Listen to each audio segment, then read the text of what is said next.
Welcome back to Karl Popper's Enduring Warning, a birthday look. I'm Jake, and today we have a truly fascinating conversation lined up. Joining me is Rachel, a brilliant mind who's going to help us unpack some profound ideas. Thanks for having me, Jake. I'm really looking forward to diving into this topic with you. Absolutely. As we reflect on Karl Popper's birth, it feels like the perfect moment to revisit his timeless caution about the fragility of a tolerant society.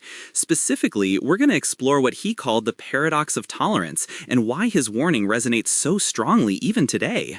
It's a concept that's become increasingly relevant, isn't it? Popper really challenged us to think critically about the limits of tolerance itself and how unchecked intolerance can ultimately destroy the very society it seeks to undermine.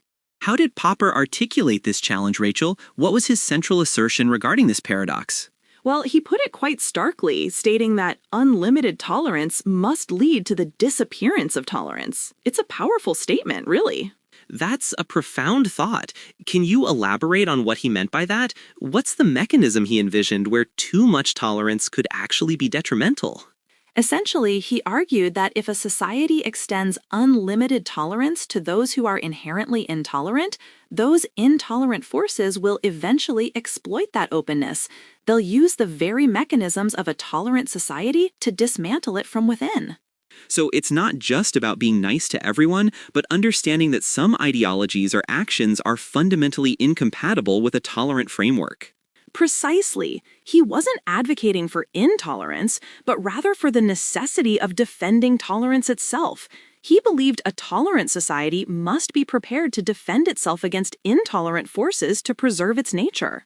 That makes a lot of sense. It's almost like a self-preservation instinct for a society. And considering Popper was born in 1902, these ideas weren't just theoretical. They were likely shaped by the tumultuous events of the 20th century.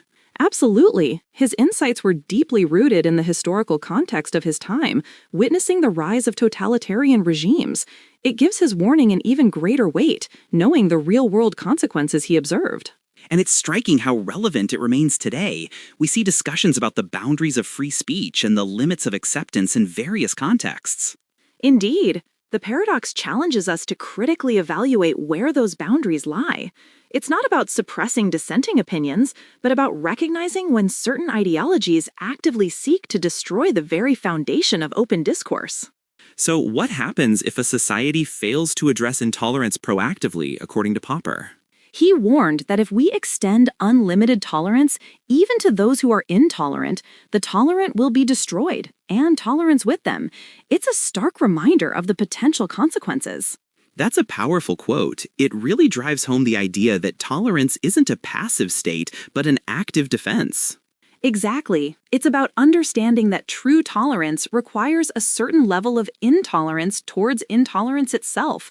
It's a nuanced but crucial distinction. It raises a really important question then. How can societies effectively balance this need for tolerance with the imperative to protect themselves from those who would undermine it? That's the million-dollar question, isn't it? It requires constant vigilance and a clear understanding of what constitutes a threat to the tolerant framework. It's not always easy to define. And what mechanisms do you think could be put in place to ensure that tolerance doesn't become self-destructive? Well, it often involves robust legal frameworks that protect fundamental rights while also having provisions against hate speech or incitement to violence. Education plays a huge role, too, fostering critical thinking and an appreciation for democratic values.